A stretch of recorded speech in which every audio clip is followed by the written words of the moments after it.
മറ്റൊരു പ്രധാനപ്പെട്ട വാർത്തയിലേക്കാണ്. കേന്ദ്ര ആഭ്യന്തരമന്ത്രി അമിത് ഷാ കൊച്ചിയിലെത്തി. ഇന്ന് രാവിലെ ബി.ജെ.പി നേതൃയോഗത്തിൽ അമിത് ഷാ പങ്കെടുക്കും. ബി.ജെ.പി കോർ കമ്മിറ്റി അംഗങ്ങൾ, സംസ്ഥാന ഭാരവാഹികൾ, യുവമോർച്ച, മഹിളാ മോർച്ച ഭാരവാഹികൾ എന്നിവർ യോഗത്തിൽ പങ്കെടുക്കും. വിവരങ്ങളുമായി ഡി ബിനോയ് ചേരുന്നു. ബിനോയ്, കേന്ദ്ര ആഭ്യന്തരമന്ത്രി അമിത് ഷാ കൊച്ചിയിലെത്തിയിരിക്കുകയാണ്. കൂടുതൽ വിവരങ്ങൾ എന്തൊക്കെയാണ്?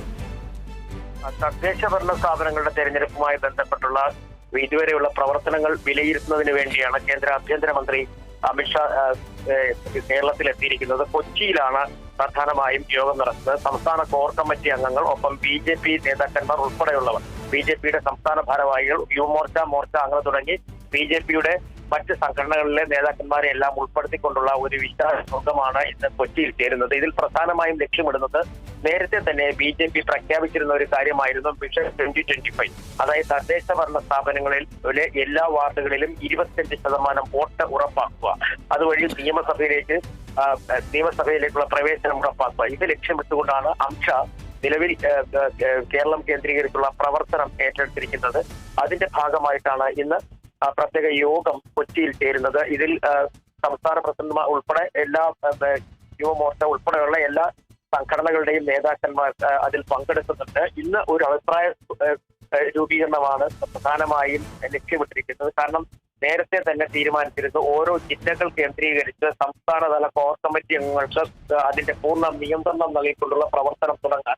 പ്രത്യേകിച്ചും തദ്ദേശ ഭരണ സ്ഥാപനങ്ങളിൽ ഓരോ വാർഡുകളിൽ നിന്നും 25% സീറ്റ് എന്നുള്ളത്, അതായത് 20% വോട്ട് എന്നുള്ളത് വ്യക്തമാക്കുന്ന പ്രവർത്തനം എല്ലാ അംഗങ്ങളുടെ ഭാഗത്തുണ്ടാകണമെന്ന് കഴിഞ്ഞ പ്രാവശ്യം തിരുവനന്തപുരത്ത് എത്തിയപ്പോൾ അമിത്ഷാ നിർദ്ദേശം നൽകിയിരുന്നു. അത് എന്തുമാത്രം മുന്നോട്ട് പോയി എന്നുള്ള കാര്യങ്ങളെ കുറിച്ചുള്ള വിലയിരുത്തൽ ആദ്യം നടക്കും. അതിനുശേഷം രണ്ടാം ഘട്ടത്തിൽ എന്താണ് പാർട്ടി പ്രവർത്തകർ ചെയ്യേണ്ടത് എന്നുള്ള കാര്യത്തെക്കുറിച്ചുള്ള ചർച്ചയാണ് നടക്കുക. കാരണം പുതിയ കോർ കമ്മിറ്റി രൂപീകരിച്ചതിന് ശേഷം ആണ് രണ്ടാം പ്രാവശ്യമാണ് അമിത്ഷാ ഇപ്പോൾ കേരളത്തിൽ എത്തുന്നത്. കോർ കമ്മിറ്റിയുടെ പ്രവർത്തനങ്ങൾ വിലയിരുത്തും. നേരത്തെ കോർ കമ്മിറ്റിയുമായി ബന്ധപ്പെട്ട ചില അതൃപ്തികൾ പ്രകടിപ്പിച്ചിരുന്നെങ്കിലും നിലവിൽ ഇപ്പോൾ അത്തരത്തിൽ പ്രശ്നങ്ങളോ പ്രതിസന്ധികളോ ഒന്നും തന്നെ ഇല്ല. ഒപ്പം നിയമസഭാ തെരഞ്ഞെടുപ്പിന് വളരെ നേരത്തെ തന്നെ സ്ഥാനാർത്ഥികളെ പ്രഖ്യാപിച്ചുകൊണ്ട് തെരഞ്ഞെടുപ്പുമായി മുന്നോട്ട് പോകണം എന്നൊരു നിർദ്ദേശം അമിത്ഷാ തന്നെ മുന്നോട്ട് വെച്ചിരുന്നു. അതിന്റെ അടിസ്ഥാനത്തിൽ സംസ്ഥാനത്തെ 23 പ്രധാനപ്പെട്ട നിയമസഭാ മണ്ഡലങ്ങൾ കേന്ദ്രീകരിച്ച് പ്രവർത്തിക്കുന്നതിന് വേണ്ടി നേതാക്കന്മാരുടെ ഒരു ലിസ്റ്റ് തന്നെ തയ്യാറാക്കിയിട്ടുണ്ട്.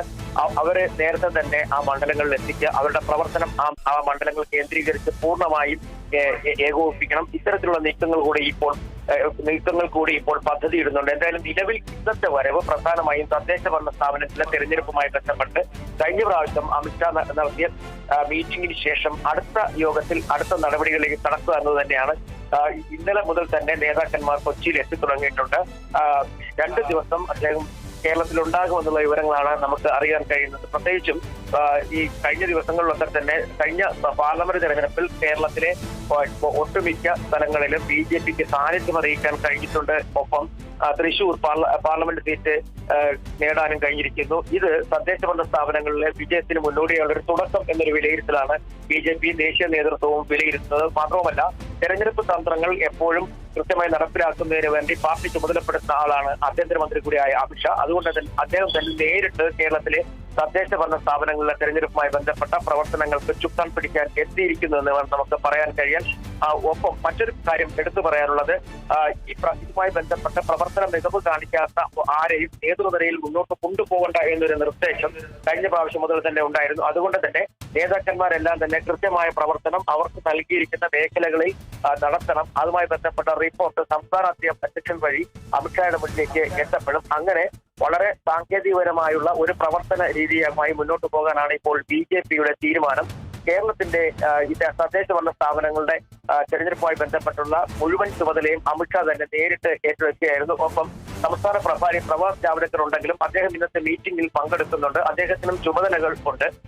ഒപ്പം കഴിഞ്ഞ പാർലമെന്റ് തെരഞ്ഞെടുപ്പിൽ തിരുവനന്തപുരം ജില്ലയിൽ ബി.ജെ.പിക്കുണ്ടായ നേട്ടം, 2ാം സ്ഥാനത്ത് തിരുവനന്തപുരം പാർലമെന്റ് മണ്ഡലത്തിൽ എത്താൻ കഴിഞ്ഞു എന്നുള്ളതാണ് ഒരു നേട്ടമായി എടുത്തു പറയുന്നത്. അതുവഴി തിരുവനന്തപുരം കോർപ്പറേഷൻ ഉൾപ്പെടെയുള്ളവയിലും തൃശൂർ കോർപ്പറേഷനും ഒക്കെ തന്നെ ഭരണം നേടാൻ കഴിയുമെന്നുള്ള പ്രതീക്ഷ ഇപ്പോൾ BJP നേതാക്കന്മാർക്കുണ്ട്. അതുകൊണ്ട് തന്നെ ആ കോർപ്പറേഷനുകളിലെ ഓരോ വാർഡുകളും കേന്ദ്രീകരിച്ച് അവിടെ സ്ഥാനാർത്ഥിയാകാൻ മെച്ചപ്പെട്ട ആരാണോ അവരെ കണ്ടെത്തിക്കൊണ്ട് പാർട്ടിയിൽ നിന്നല്ലാതെ സാമൂഹ്യ സാംസ്കാരിക രംഗങ്ങളിൽ നിന്നവരെ കൂടി കണ്ടെത്തിച്ചുകൊണ്ട് അവരെ കൂടി മത്സരിപ്പിച്ച് ഭരണം പിടിക്കുക എന്നുള്ള ലക്ഷ്യം ഒരു നീക്കം കൂടി BJPയുടെ ഭാഗത്തുണ്ട്. എന്തായാലും ഇന്നത്തെ BJPയുടെ ഈ പ്രത്യേക മീറ്റിംഗ്, അതായത് അമിത്ഷാ പങ്കെടുക്കുന്ന ഈ പ്രത്യേക യോഗത്തിന് ഏറെ പ്രാധാന്യമുണ്ട്.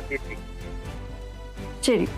കേന്ദ്ര ആഭ്യന്തരമന്ത്രി അമിത്ഷാ കൊച്ചിയിലെത്തി. ഇന്ന് രാവിലെ BJP നേതൃയോഗത്തിൽ അമിത്ഷാ പങ്കെടുക്കും. BJP കോർ കമ്മിറ്റി അംഗങ്ങൾ, സംസ്ഥാന ഭാരവാഹികൾ, യുവമോർച്ച, മഹിളാ മോർച്ച ഭാരവാഹികൾ എന്നിവർ യോഗത്തിൽ പങ്കെടുക്കും. ഡി ബിനോയാണ് വിവരങ്ങൾ നൽകിയത്.